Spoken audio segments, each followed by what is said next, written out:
சிம்பிளான side dish recipe தான் பார்க்க போகிறோம். பூரி சப்பாத்தி சாதத்தில் சேர்த்து சாப்பிட்லாம். சுரக்காய் பொரியல் எப்படி செய்யலான்னு பார்க்கலாம் வாங்க. ஃபஸ்ட்டு சுரக்காவை நல்லா கழுவிட்டு கட் பண்ணி எடுத்து வச்சுடுவோம்.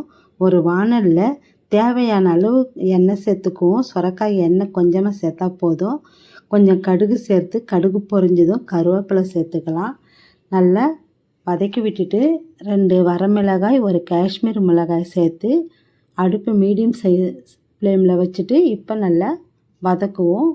நல்லா வதங்கின பிற்பாடு 2 டேபிள் ஸ்பூன் கடலப்பருப்பு, 2 டேபிள் ஸ்பூன் பச்சைப்பயிறு சேர்த்து பொன்னிறமாக வதக்கி விட்டுடுவோம். நல்லா பொன்னிறம் ஆனதும் கட் பண்ணி வச்சுருந்த சுரக்காவை இதில் சேர்த்துடலாம். சுரக்காய் நீர் சத்துக்கு உள்ள காய், வெயில் காலங்களில் சாப்பிட்லாம். இதில் இரும்பு சத்து, கால்சியம், விட்டமின் ஏ உள்ளது. கண் பார்வைக்கு மிகவும் நல்லது. சுரக்காய் ஜூஸ் போட்டு சாப்பிட்லாம். இப்போ கொஞ்சம் மஞ்சத்தூள் சேர்த்து கூடவே கொஞ்சம் சால்ட்டு சேர்த்துக்குவோம். சால்ட்டு சேர்த்தா சுரக்காய் கொஞ்சம் வதங்கி வரும். நல்லா மிக்ஸ் பண்ணி விட்டுடுவோம். நல்லா மிக்ஸ் பண்ணதும் தேவையான அளவு கொஞ்சம் தண்ணி சேர்த்துக்கலாம். சுரக்காய் நல்லா வதங்கி வரட்டும்.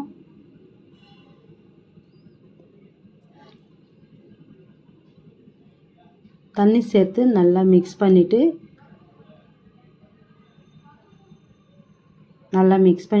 ஒரு மூடி போட்டு இப்போ நல்லா ஆனில் வச்சுட்டு கேஸ் ஆனில் வச்சுட்டு நல்லா வேகட்டுன்னு ஒரு 10 நிமிஷம் வேக விடுவோம். அடிக்கடிக்கு நம்ம கிளறி விட்டுன்னு இருப்போம். இப்போ 10 நிமிஷம் வேகட்டும். அடுத்தது நம்ம வேர்க்கடலை ரெடி பண்ணிடலாம். பச்சை வேர்க்கடலை இருக்குது, அதை நான் வறுத்து எடுத்துக்கிறேன். வேர்க்கடலை சேர்த்தா நல்லாயிருக்கும், நல்லா டேஸ்ட்டாக இருக்கும். இப்போ சுரக்காயை நம்ம மறுபடியும் மிக்ஸ் பண்ணி விடுவோம், இல்லைன்னா அடி பிடிச்சிடுவோம். இன்னும் ஒரு 10 நிமிஷம் வேகட்டும். மூடி வச்சுடுவோம். இப்போ வேர்க்கடலை நல்லா சுத்தம் பண்ணிவிட்டு ஒரு மிக்ஸி ஜாரில் சேர்த்து நல்லா அரைச்சி எடுத்துக்கலாம். நல்லா கொரகொரன்னு இருக்கக்கூடாது, நல்லா மைய அரைச்சி எடுத்துக்குவோம்.